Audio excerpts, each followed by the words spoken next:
be seated.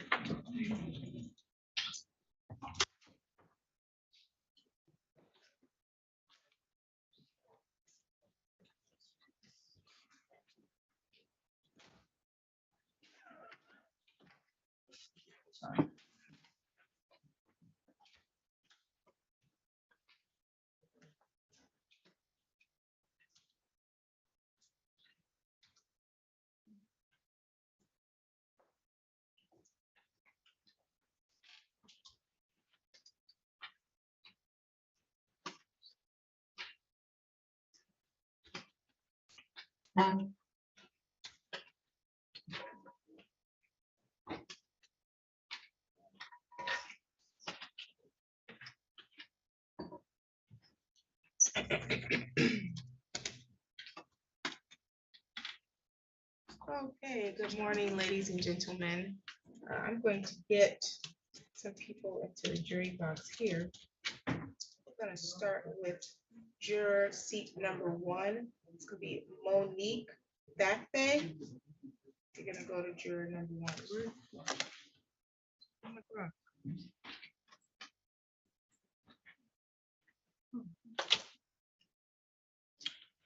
Yeah, I need to put up for that.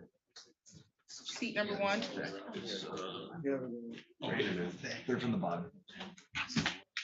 Seat number 2, Michelle Lee Smith. Seat number 3, Joshua Chedester. Seat number 4, Josu Colon.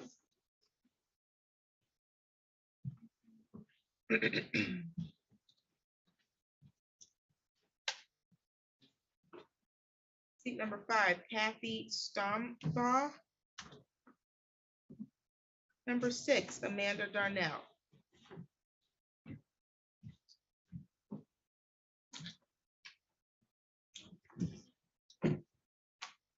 And number 7, Tashavra Alvarado.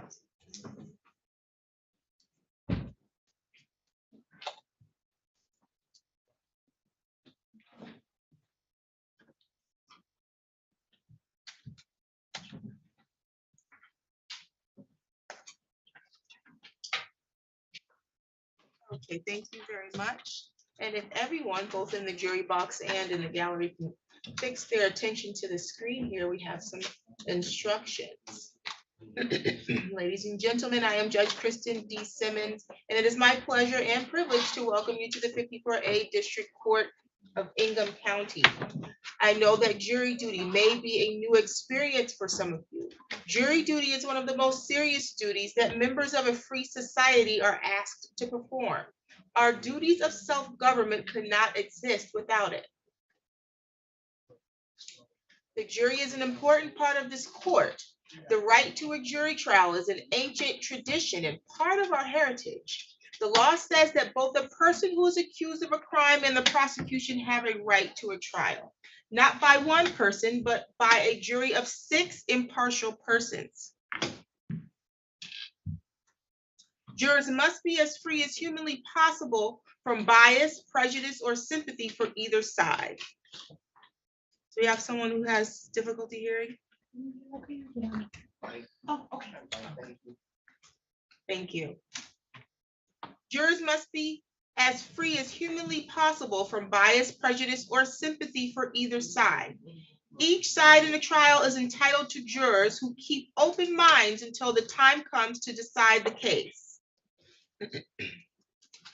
A trial begins with jury selection. The purpose of this process is to obtain information about you that will help us choose a fair and impartial jury to hear this case. During jury selection, the lawyers and I will ask you questions. This is called voir dire. The questions are meant to find out if you know anything about the case. Also, we need to find out if you have any opinions or personal experiences that might influence you for or against the prosecution, the defendant, or any witnesses. One or more of these things could cause you to be excused in this particular case, even though you may otherwise be qualified to serve as a juror.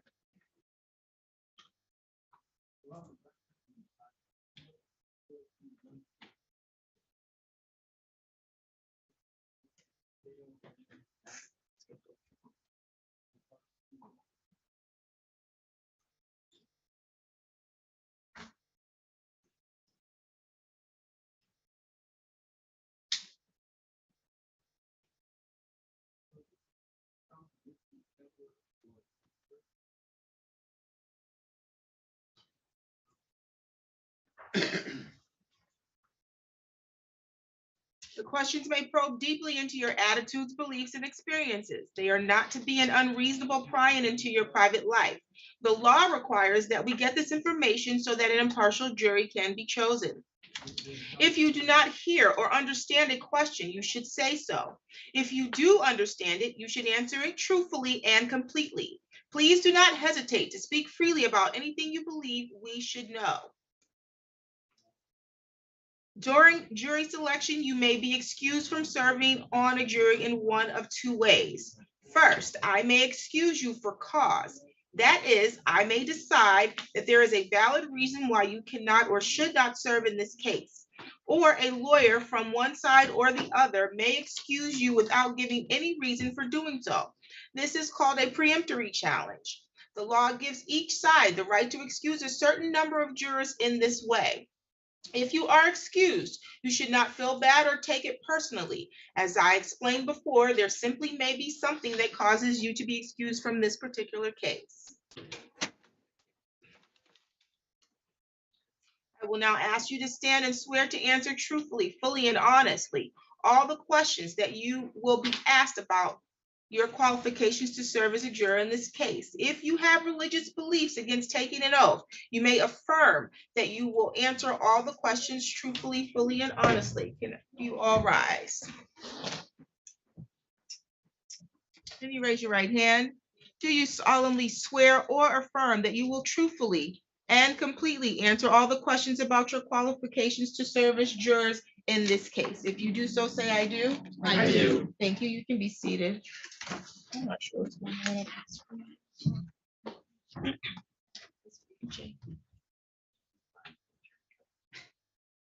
It's only when you're ginger.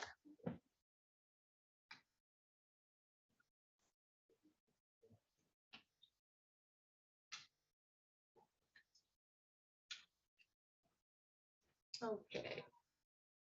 I want to introduce my court staff to you. We have Addie Nash, she is my court recorder and judicial assistant, and I have Mr. Nicholas Bigelow, who is my court officer. This is a criminal case, and it involves a charge of assault or assault and battery, which I will explain more fully later. The charge has been made against the defendant, who is named Yvonne Hartman. The defendant's attorney is Mr. Stephen Cornish. Mr. Cornish, please stand and list any witnesses you anticipate calling at this trial. Good morning, Your Honor. Steve Cornish on behalf of the defendant. I don't intend to call any witnesses in the trial. However, as everyone knows, the client has a constitutional right if they so choose to testify. Thank you. And the assistant prosecuting attorney in this matter is Mr. Brian Ring. Mr. Ring, please stand and list any witnesses you anticipate calling today. Thank you, Your Honor. My name is Brian Ring, and I intend to call Pamela Hartman. If anyone in the jury box or anyone waiting for their turn to get in the jury box know the defendant or any of the lawyers or the witnesses by name? No. No. Anyone know them? If you know them, just raise your hand. Okay, sounds good.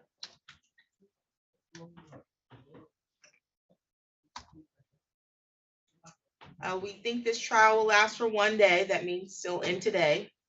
If you believe that the length of trial will be a real hardship for you, please raise your hand. You believe it'll be a hardship for you, sir? I gotta get kids at 3 o'clock, and my wife's been going through heart problems for the last week. She's been in and out of the hospital. Okay, so you have a personal medical situation at home that you believe will create a real hardship for you? Any objection to him being excused? Nothing to do. Thank you, Your Honor. None from the defense. Thank you, Your Honor. Thank you, sir. You may be excused. That was juror number 3. We're gonna replace Mr. Chadester. Did I say that right? Chester. Chadester. Thank you very much, Your Honor. Thank you. Thank you. Okay, let's see here. Thomas Foltz. Please take seat number 3.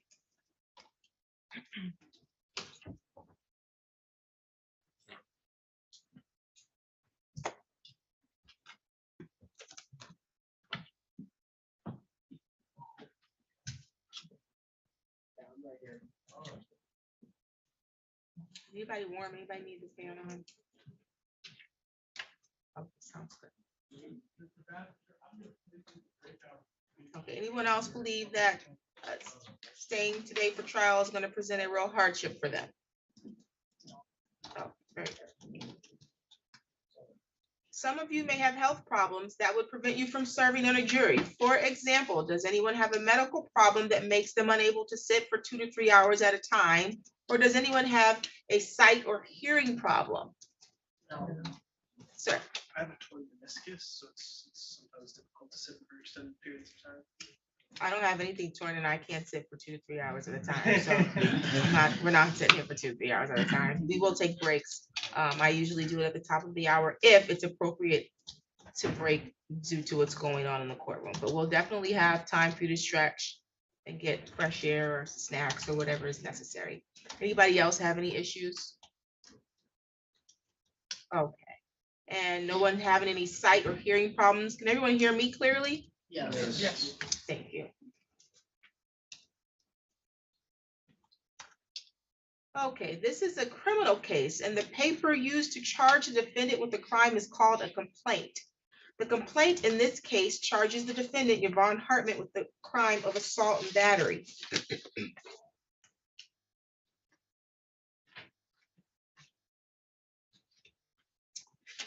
And the complaint reads as follows.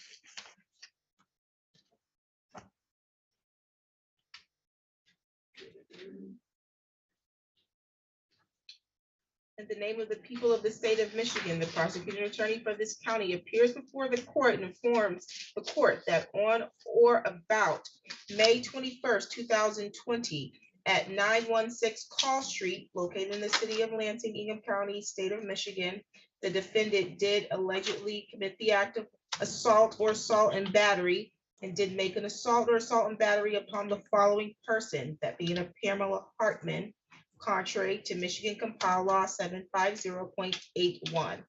The defendant has pled not guilty to the charge. You should clearly understand that the complaint I have just read is not evidence. A complaint is read in every criminal case or in criminal trial so the defendant and the jury can hear the charges. You must not think it is evidence of her guilt or that she must be guilty because she has been charged.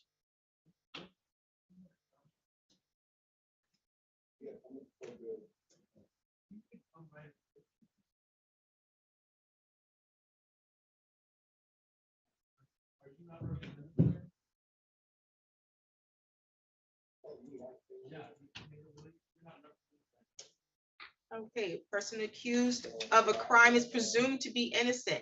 This means that you must start with the presumption that the defendant is innocent.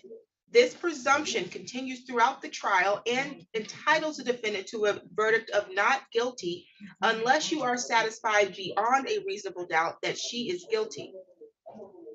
Every crime is made up of parts called elements. The prosecution must prove each element of the crime beyond a reasonable doubt. The defendant is not required to prove her innocence or to do anything. If you find that the prosecution has not proven every element beyond a reasonable doubt, you must find the defendant not guilty. A reasonable doubt is a fair, honest doubt growing out of the evidence or lack of evidence. It is not merely an imaginary or possible doubt, but a doubt based on reason and common sense. A reasonable doubt is just that, a doubt that is reasonable after a careful and considered examination of the facts and circumstances of this case. I will now relinquish you to the attorneys to complete their voir dire. Thank you. Mr. Ring. Thank you, Your Honor. As the judge said, my name is Brian Ring. These questions today aren't intended to embarrass you. They're not intended to harass. They're just intended so that we get a fair jury. Somebody that's gonna be fair to both me, that's the state, and both to the defendant. I'm gonna start with, has anybody ever served on a jury before? Juror number five. Juror number 5, what was that, a civil jury or a criminal jury? It was criminal in Heath County, Okay, how long ago was that? many years, 20 years or so at least. And were you guys able to come to a verdict in that case? We did. And was that overall pleasant experience for you, or did you have a negative experience? Was there anybody else that had served on the jury? Does anybody know anybody that works in law enforcement? What are they to you? My stepson is a cop in Fayetteville, North Carolina. Okay, does he talk to you about his work? Yes. What juror number is that? Juror, oh, apologies, juror number 7. He talks to you about his work. Yes, Does he enjoy his work? sometimes. Do you think that because your stepson works in law enforcement, that you would believe testimony from a law enforcement officer over somebody who's not a law enforcement officer? Does anybody else have any family or friends that work in law enforcement? Has anybody ever had any interactions with law enforcement? Speeding tickets, anything? I see hands from everybody. We'll go to you, juror number 1. What was your interaction with law enforcement? I've had, And was that an overall positive interaction with you or a negative? yeah, it was positive. We'll go with juror number 6. Have you had any interactions with law enforcement? What were those? Just like abuse cases, with boyfriends. Were you the victim in those cases? And did those cases go to trial? Did you make a police report in those? Thank you for being honest with me. Has anybody ever been convicted of an assault? Has anybody ever had a close friend or relative that was convicted of an assault? Juror number 4. Convicted? Yeah. No, I'm sorry. Juror number, one more time on the hands. Was that juror number 7? Juror number 7? Family, friends. Do you think they were treated fairly by the system? Yes.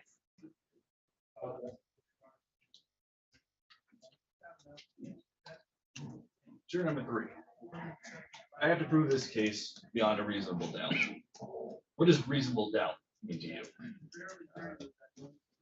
It means that there's something wrong with it. Train of thought, what they're doing, what could be.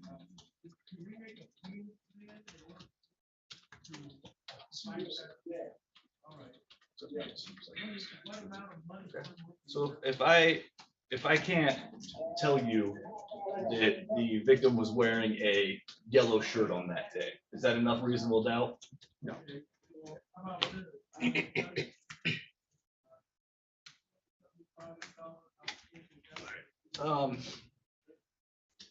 Does anybody have kids? Let's go to juror number 2. How many kids do you have? 2. Do your kids ever tell you 2 conflicting stories? Yes. And you have to judge which one's telling you the truth and which one's not? Yes. What are some of the things you look for when you're trying to determine who's telling you the truth and who's not? Which one is putting blame on the other one first? Do you have any other tells that they have? And who else had kids? You're number 1. Same question. If you got 2, how many kids do you have? 3. You have 3. If you got all 3 of them, they're all telling you 3 different stories. How do you know which one's telling you the truth? Well, the other 2 are really young. One is 2, and the other one is 8. My Okay. daughter's 9, so. So if your 9-year-old's telling you that your how old was the youngest? 2 and 8. So if your 9-year-old's telling you your 2-month-old did it, it's probably not right. It's probably not true. Is it?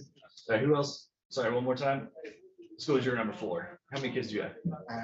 4. The same question. All 4 of your kids telling you the same story. How do you determine who's telling the truth? So for me, it all depends on the scenario.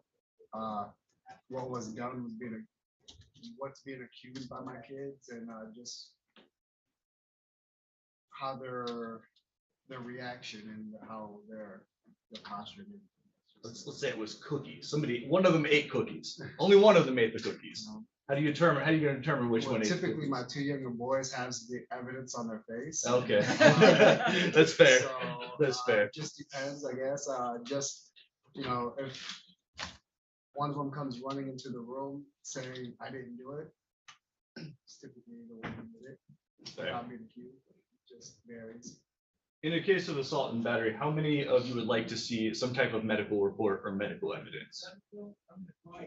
See no hands. How many of you would like, Can you repeat the question? in a case of assault and battery, how would you like to see medical reports, medical like a medical report from a doctor or some type of injury.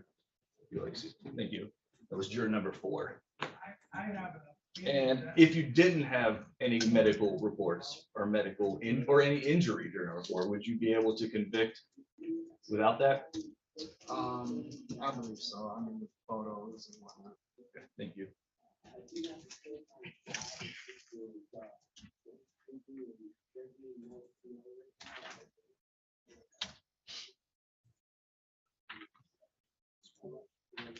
One of the elements is that they intended to do something. How do we know what somebody intends to do? Juror number 30, how do you know what somebody intends to do? Juror number 4, how do you intend?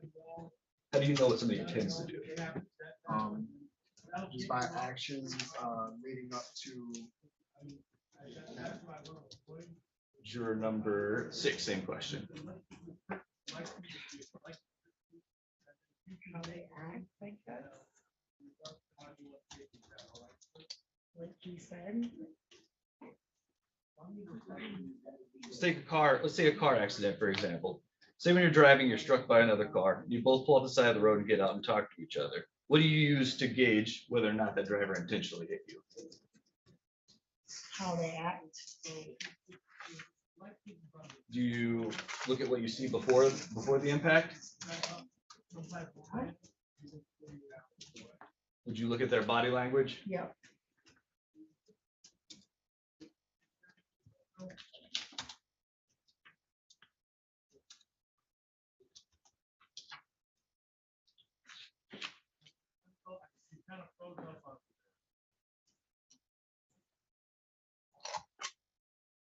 Everyone has sympathies and prejudice. It's part of life.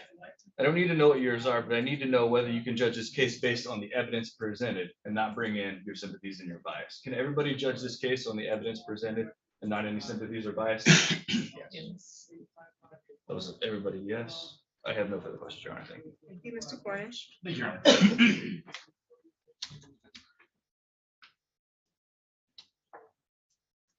I'm gonna stand down here so I can see everybody. Good morning.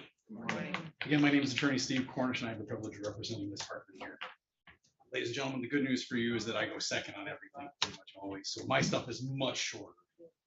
There was a couple of people that I think saw raise their hands with reasonable doubt. And I really wanted to kind of touch on that just really quickly and just talk to a few people if I could. Juror number 5, did you answer the question about reasonable doubt? And if not, could you? I did not answer it. And what was the question? Can you tell me what reasonable doubt means? The evidence presented is what I'm gonna make my decision on. So does anybody else have a different answer as to what beyond a reasonable doubt means? So let's say there are 2 witnesses. One witness says, I didn't do anything. The other witness says, I did. Or she did. Sorry. For you, what would you need to believe that beyond a reasonable doubt? Just additional questions, answer. I guess listening to everything. You just have to put it all together to make your final decision. Kind of like with juror number 4, we talked about the cookie crumbs on the face, right? Sure. So let's take the cookie example, because that's one of my favorite. Let's say none of the kids have cookies on their face. And so now you've got to make that decision as to which one of the kids you think ate the cookies. What other things could you look at other than physical evidence? I'm going to call that like a sign on the face, the chocolate on the cheek, or the crumbs on the shirt. What else could you look into? Just basically just getting more in depth, asking questions.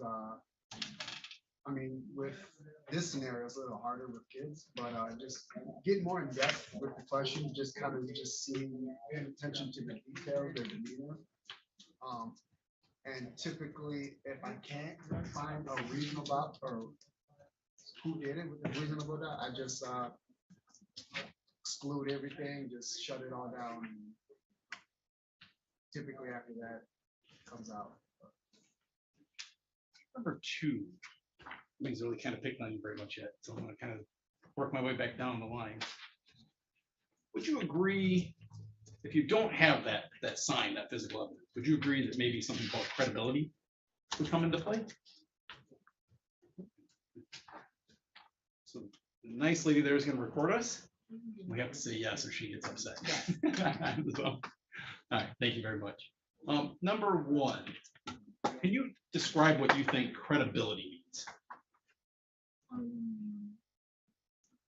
Going back to the cookie situation, and I would say if the child, one of the child ate one of the cookies before previously, or multiple times, then you know that other child may be convicted. Number 7, I'm gonna jump all the way down the other end of the line. What if one of the kids in that story tells you a version of the story, then later tells you a different version of the story, then later tells you a different version of the story? Would you agree that that person's credibility is kind of plummeting like a plane? I would agree. And so would that help, by show of hands, would that help everybody reach the credibility issue, which really kind of goes towards the believability of the person, which leads you to the reasonable doubt? Would everybody agree that that would lead you to the reasonable doubt? By a show of hands. All right, everybody's hand is up. All right, thank you. Does anybody have a problem with the fact that sitting here right now, Yvonne doesn't have to do anything at all?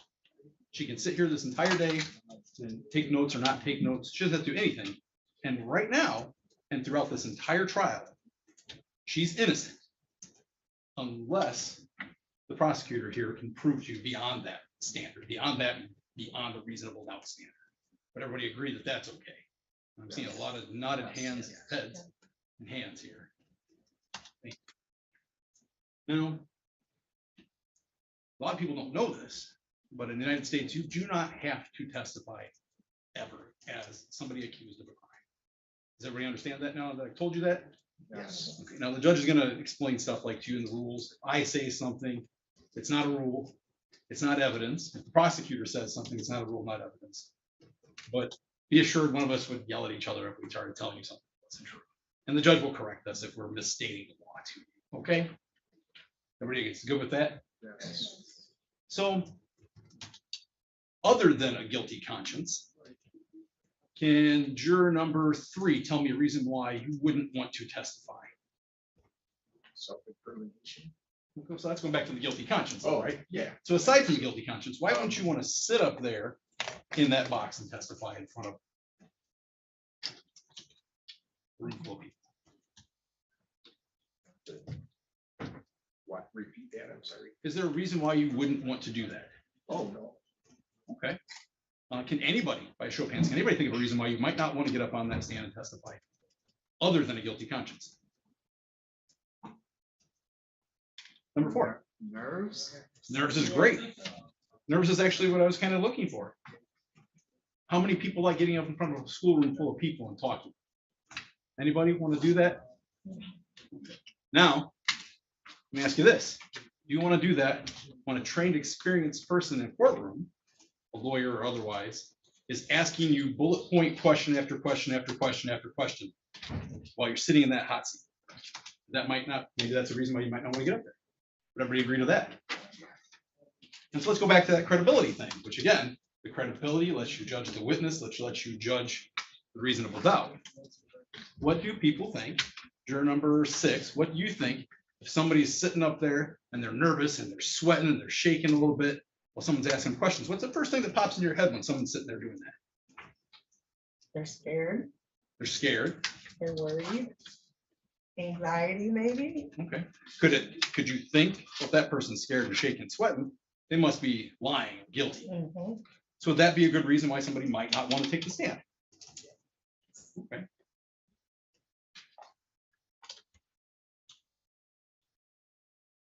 So throughout this entire trial, again, like I said, I don't really have to do anything. My client doesn't have to do anything. Can I get a show of hands that everybody agrees? If the prosecutor fails to meet all of those check boxes on the list of things called elements that he has to prove beyond a reasonable doubt, that my client would be guilty of that crime. Can I get a showing of hands that everybody agrees that they would go back and vote not guilty if he fails to do his job? It's like everybody, number one, she might be confused about the question. Can you say that one more time? Absolutely.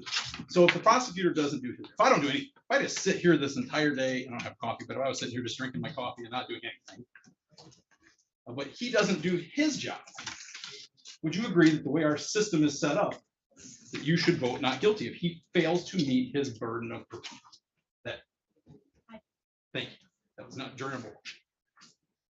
Because again, the burden is entirely upon the prosecution beyond that reasonable doubt standard we talked about. Ladies and gentlemen, that's really all I have for you. Appreciate it. Thank you. Any challenge to cause? No, because, thank you, Your Honor. Any for cause? None from cause, Your Honor. Thank you. Thank you. Any preemptory, Mr. Ring? Your Honor, this time I feel like they can excuse juror number 6. Thank you, juror number 6. You may be excused.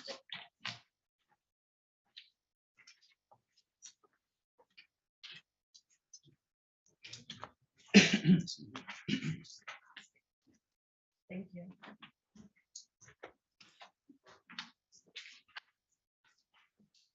Okay, Randy Vanisperin.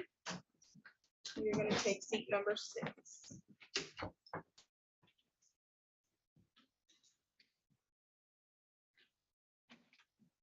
Mr. Cornish, any challenges or preemptory challenges for this?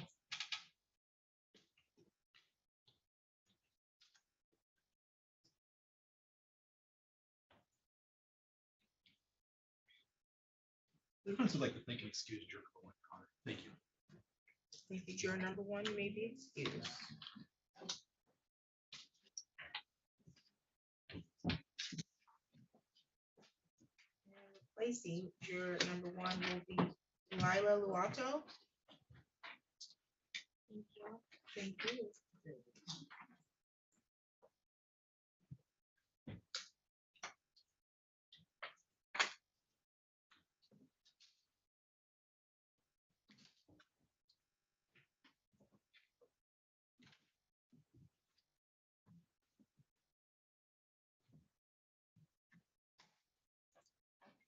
You may voir dire the jurors. Thank you, Your Honor.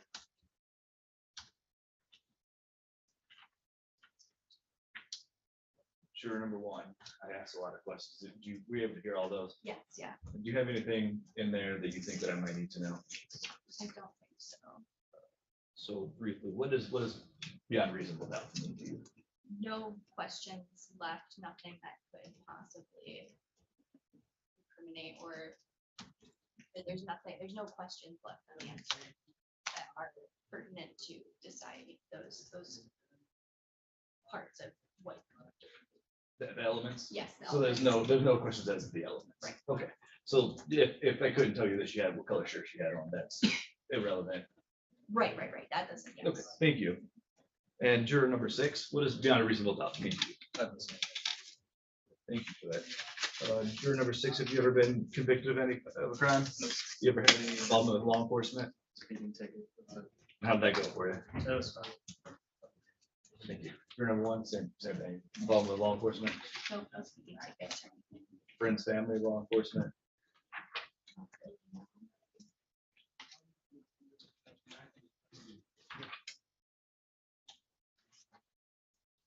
And juror number 6, I asked a lot of questions as well. Did you hear all those questions? Is there anything that you thought I need to be made aware of pertaining to you? Okay, thank you. Juror number 6, as a result of injury, would you like to see some type of injury in assault and battery?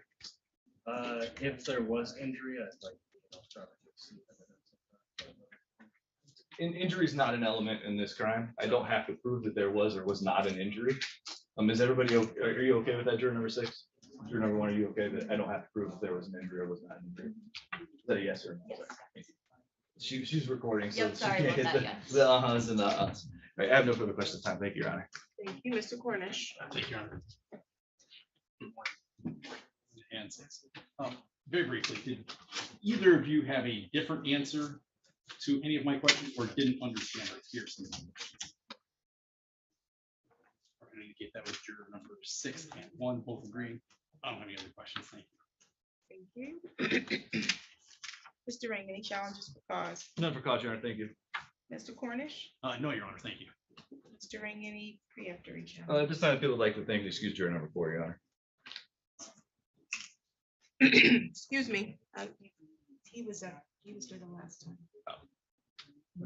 You had an opportunity to preempt him then. Approach judge. Amen. Have a seat, sir.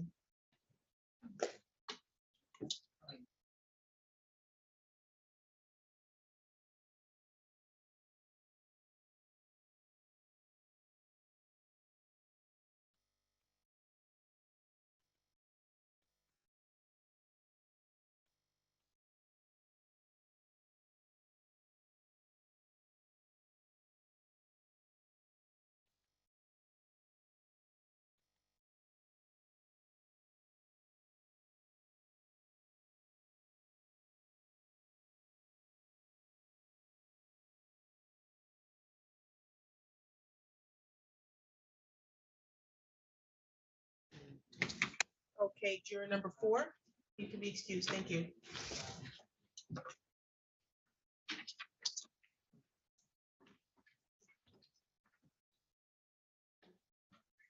And we're going to replace juror number 4 with Jody Van Landen.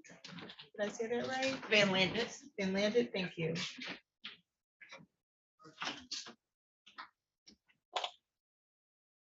Okay, Mr. Cornish, Thank you. The defense would like to thank you, excuse juror number 7. juror number 7, you may be excused.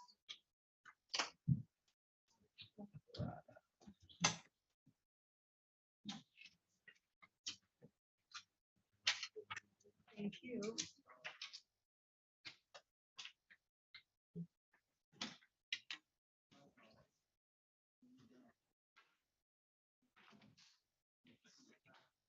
And replacing juror number 7 is going to be Lucas Alzaldi.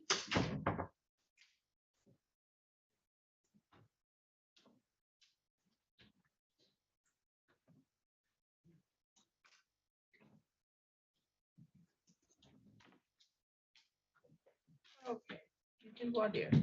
Thank you, Your Honor. Juror number 4, did you get a chance to hear all of my questions? I did. Did you have anything in those questions that stood out in your mind that you wanted to let me know about? No, No involvement with any involvement with law enforcement? no, What is reasonable doubt? that I had no question about anything that you brought up, that it's clear in my mind that it either was or was not.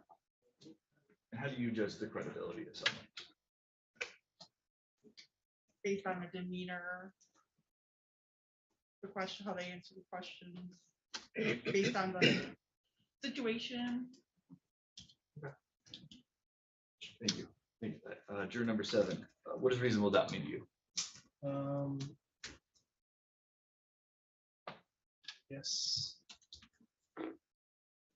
Feeling that they're, I guess, yeah, I don't know how to describe it, other than just feeling unsure about something. Okay, thank you. And how do you judge the credibility of someone?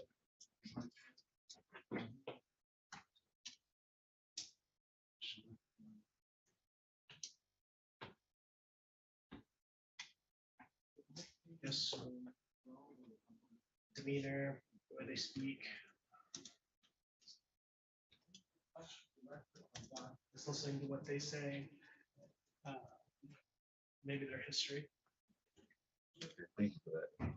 Is there any type of evidence that you would wish to see in an assault? Not particularly. Are you okay with the fact that I don't have to prove there was an injury?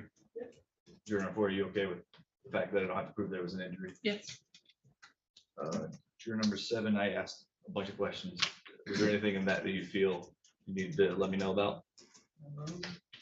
I don't know if it makes a difference. I did some work through MSU with challenges of courts. Okay. What kind of work? And I train students to become youth advocate or student advocates for youth in the juvenile justice system. So, it's working with probation officers. Keep them out of detention. I have no further questions. Thank you. Thank you, Mr. Cornish. Thank you. Is there any of my questions you couldn't hear? Juror number 4. No. 7? Is there anything that you would answer different? No. 7? Both of you would agree that right now, if the prosecutor stood up and said, Your Honor, we're all set. He was done for the day. What would your verdict be if he said, like this second, sat down and said, I'm done for the day? I don't have anything else to present. Without showing me anything? Yes. Oh, I would have to say she was innocent because I don't have any proof of her guilt. And number 7. Yep. Same answer. So if he does show some stuff, some evidence, we'll call it, and you're like, maybe the defendant did this. Do you think that's beyond a reasonable doubt? Maybe. Yeah, Like, maybe. If maybe, I'd say that's, beyond reasonable doubt. Can you help me a little bit more with the beyond a reasonable doubt thing? Can you I explain guess that a little bit better for me if you got if, I guess if I don't feel very sure, like the evidence and what has been presented doesn't clearly or indicate guilt, then it's not guilty. You would agree that maybe probably isn't going to cut it though, right? Yeah. So, and again, the judge reads all the rules. I'm just going to paraphrase a little bit, but it's a fair and honest doubt growing out of the evidence or lack thereof, right? And number 4, you're nodding along as well. Correct. So you would agree that lack thereof could be one of the things that would prevent you from saying guilty if there was a serious lack of evidence. Would you agree? Absolutely. And number 7? Yes. Okay. And now when you get that instruction, you'll be able to listen to it and review it and understand it as the judge gives it to you. You think you got a good grasp on that, right? Number 7? Beyond reasonable doubt. Yes, sir. Yes. Okay. Number 4? Yes. No further questions. Thank you, Your Honor. Thank you. Any challenges to pass? None for cause. Thank you, Your Honor. Any for pass? No, Your Honor. Thank you. Any preemptory? People are satisfied with this jury, Your Honor. The defense is satisfied, Your Honor. Ladies and gentlemen, we have a jury. The remaining of you, we thank you for appearing today, ready and willing to serve. Oh.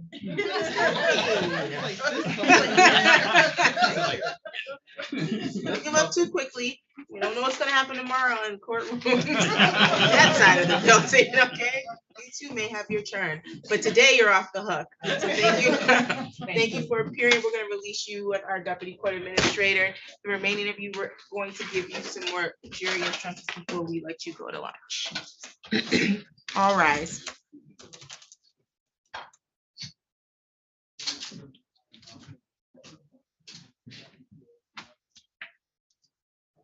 Okay, you can be seated.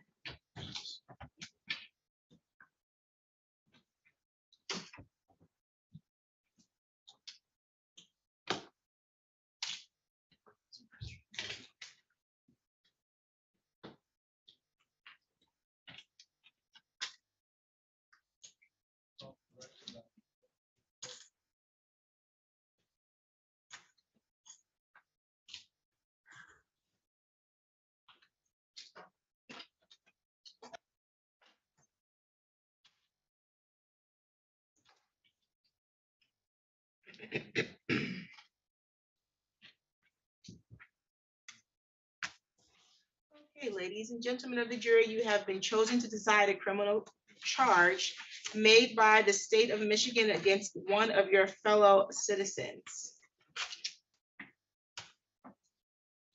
I don't know why I was doing this.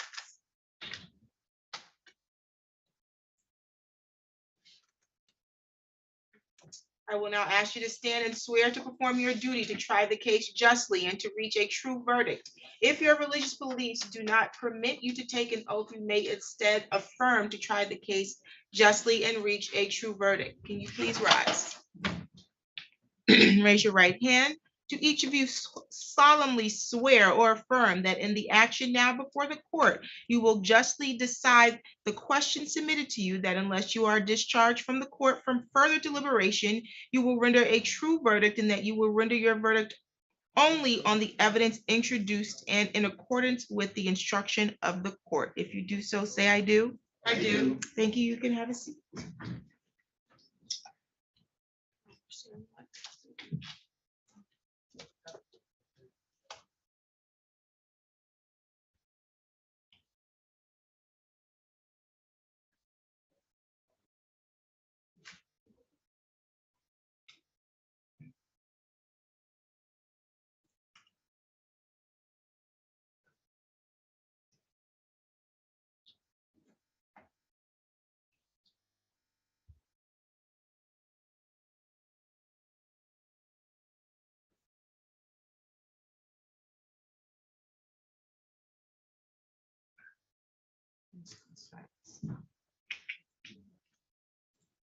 Okay, you will have a copy of a written copy of my instructions, but you won't get them until we allow you to deliberate, and you'll be able to refer to them at this time. So this court rule is not accurate. Since you cannot predict the course of a trial, these instructions may change at any time. And at the end of the trial, you'll get a copy of my final instructions that you can take with you during deliberation. Now, I will explain some legal principles that you will need to know and the procedure that will follow in this trial. First, the elements of the charge. There's a definition of assault. The defendant is charged with the crime of assault. To prove this charge, the prosecutor must prove each of the following elements beyond a reasonable doubt. First, that the defendant either attempted to commit a battery upon a Pamela Hartman or did an act that would cause a reasonable person to fear or apprehend an immediate battery. A battery is a forceful, violent, or offensive touching of a person or something closely connected with the person of another. Second, that the defendant intended either to commit a battery upon Pamela Hartman or to make Pamela Hartman reasonably fear an immediate battery. An assault cannot happen by accident. Third, that at the time the defendant had the ability to commit a battery, appeared to have the ability, or thought she had the ability. As used in these directions or instructions, the word force and violence mean any use of physical force against another person as to harm or embarrass her. The prosecutor must also prove beyond a reasonable doubt that the crime occurred on or about May 21st, 2020 within the city of Lansing, Ingham County. A person accused of a crime is presumed to be innocent. This means that you must start with the presumption that the defendant is innocent. This presumption continues throughout the trial and entitles the defendant to a verdict of not guilty unless you are satisfied beyond a reasonable doubt that she is guilty.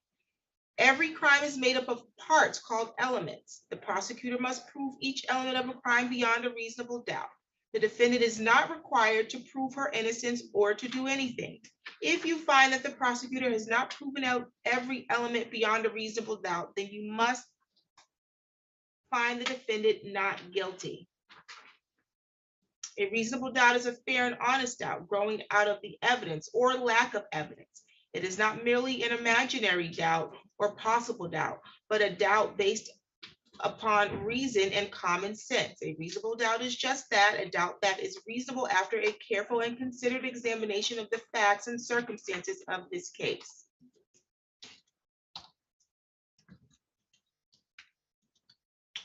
The trial follows this procedure. First, the prosecutor makes an opening statement where he gives his theories about the case. The defendant's lawyer does not have to make an opening statement, but he may make an opening statement after the prosecutor makes his, or he may wait until later. These statements are not evidence. They are only meant to help you understand how each side views the case.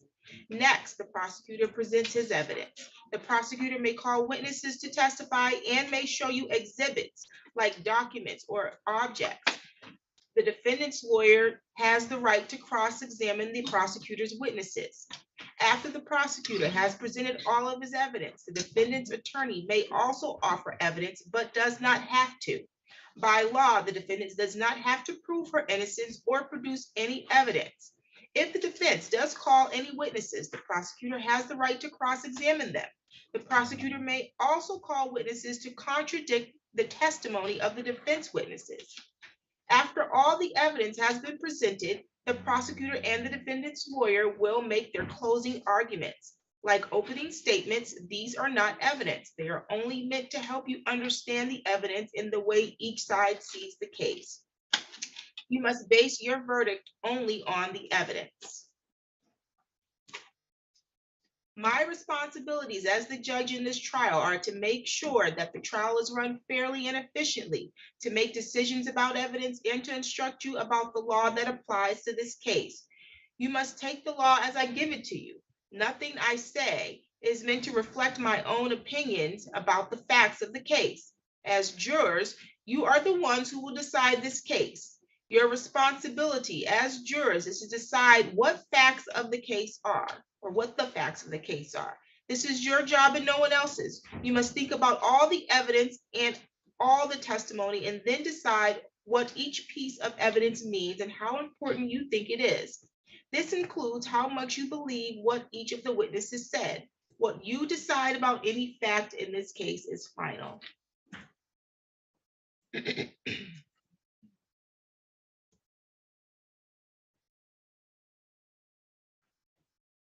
Part of your job in deciding what the facts of this case are is to decide which witnesses you believe and how important you think their testimony is. You do not have to accept or reject everything a witness says. You are free to believe all, none, or part of any witness's testimony. In deciding which testimony you believe, you should rely on your own common sense and everyday experience. However, in deciding whether you believe a person's testimony, you must set aside any bias or prejudice you may have based on a witness's race, national origin or ethnicity, gender identity or sexual orientation, or religion, age, or socioeconomic status. There is no fixed set of rules for judging whether you believe a witness, but it may help you to think about these questions. Was the witness able to see or hear clearly? How long was the witness watching or listening? Was anything else going on that might have distracted the witness? Does the witness seem to have a good memory? How does the witness look and act while testifying? Does the witness seem to be making an honest effort to tell the truth, or does the witness seem to evade the questions or argue with the lawyers? Does the witness's age or maturity affect how you judge his or her testimony? Does the witness have any bias or prejudice or any personal interest in how this case is decided? Have there been any promises, threats, suggestions, or influence that affect how the witness testifies? In general, does the witness have a special reason to tell the truth or any special reason to lie? All in all, how reasonable does the witness's testimony seem when you think about all of the other evidence in this case?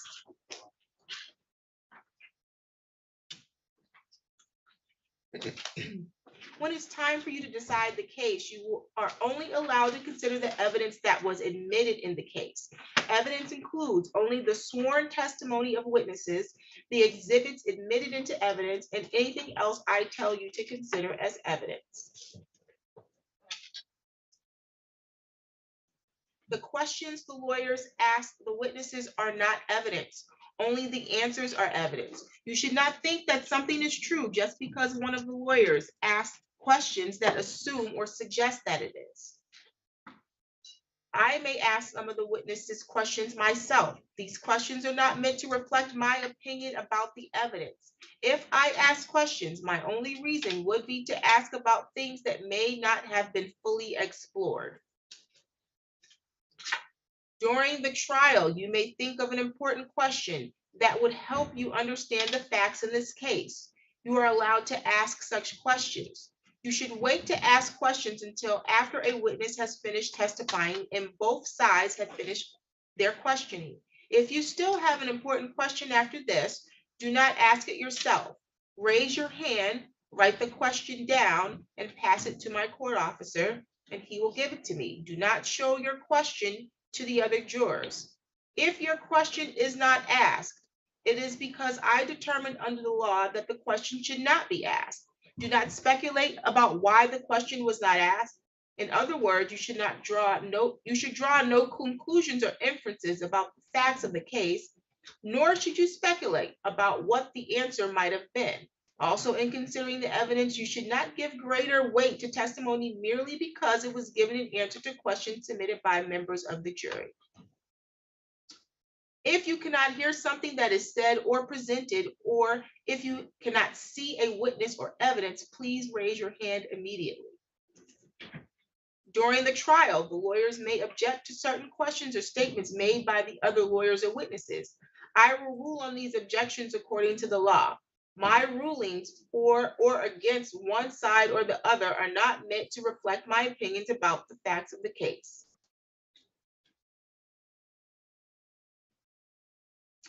Sometimes the lawyers and I will have discussions out of your hearing. Also, while you are in the jury room, I may have to take care of other matters that have nothing to do with this case. Pay no attention to these interruptions. You must not discuss this case with anyone, including your family or friends. You must not even discuss it with the other jurors until the time comes for you to decide the case. When it is time for you to decide the case, I will send you to the jury room for that purpose. Then you should discuss the case among yourselves, but only in the jury room and only when all jurors are there. You must not talk to the defendant, the lawyers, the witnesses, or anyone who may be connected to this case. This means that you may not speak to these individuals even if it has nothing to do with the case. You should be very cautious about speaking to people because you may inadvertently speak to someone connected to this case.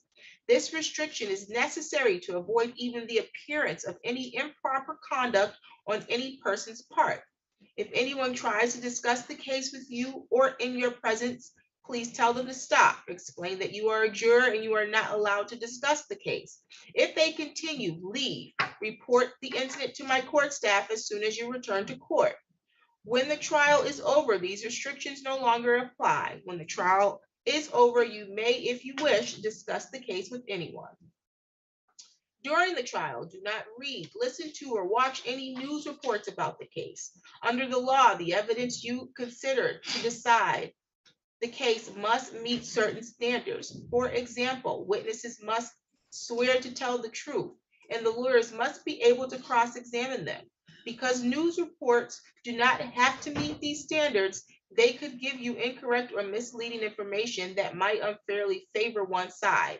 So to be fair to both sides, you must follow this instruction. The restrictions I am about to describe are meant to ensure that the parties get a fair trial. In our judicial system, it is crucial that jurors are not influenced by anything or anyone outside the courtroom. Under the law, the evidence you must consider must meet certain standards. For example, witnesses must swear to tell the truth and the lawyers must be able to cross-examine them because information obtained outside the courtroom does not have these safeguards. It could give you incorrect or misleading information that might unfairly favor one side. These restrictions start now and continue until I discharge you from jury service. 1, it is your duty as a juror to decide this case based solely on the evidence you see and hear in this courtroom. You must not consider information that comes from anywhere else.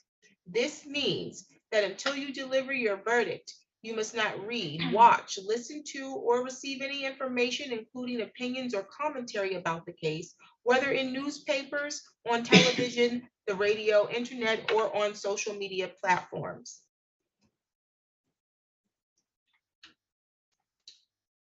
You must not research any aspect of the case during the trial. This means research using a cellular phone, computer, or other electronic device to search the internet, as well as research with traditional sources like dictionaries, reference manuals, newspapers, or magazines.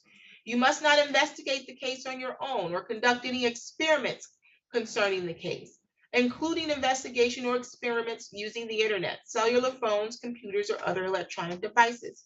You must not visit the scene of any event at issue in this trial. If it is necessary for you to view or visit the scene, court staff will take you there as a group under court supervision.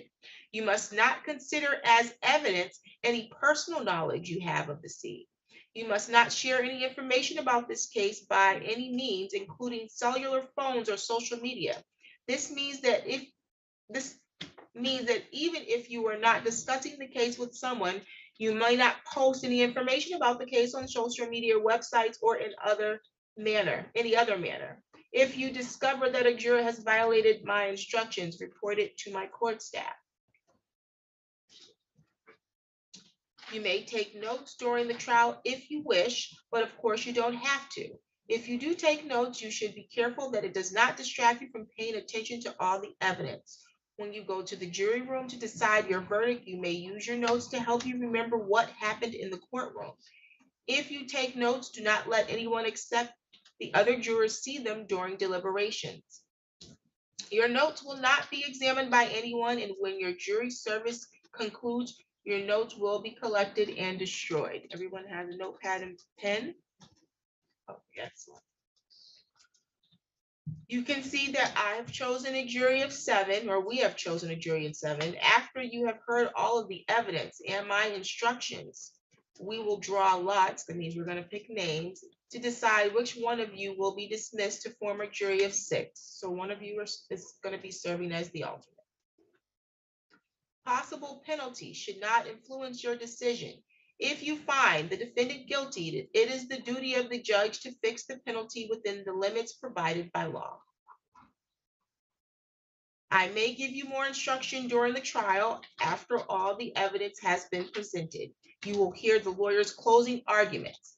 Following the closing arguments, I will give you additional instructions about the rules of law that apply to this case. You should consider all of my instructions as a connected series. Taken all together, they are the law you must follow. After my final instructions, you will go to the jury room to decide your verdict. A verdict must be unanimous. That means that every juror must agree on it, and it must reflect the individual decision of each juror. It is important for you to keep an open mind and not make a decision about anything in the case until you go to the jury room to decide the case. You must not let bias, prejudice, or public opinion influence your decision. Each of us may have biases or perceptions about other people based on stereotypes. We may be aware of some of our biases, though we do not express them. We may not be fully aware of some of our other biases. Take the time you need to test what might be automatic or instinctive judgments and to reflect carefully about the evidence. I caution you again to avoid reaching conclusions that may have been unintentionally influenced by stereotypes. You must reach your own conclusions about this case individually, but you should do so only after listening to and considering the opinions of the other jurors who may have different backgrounds and perspectives from yours.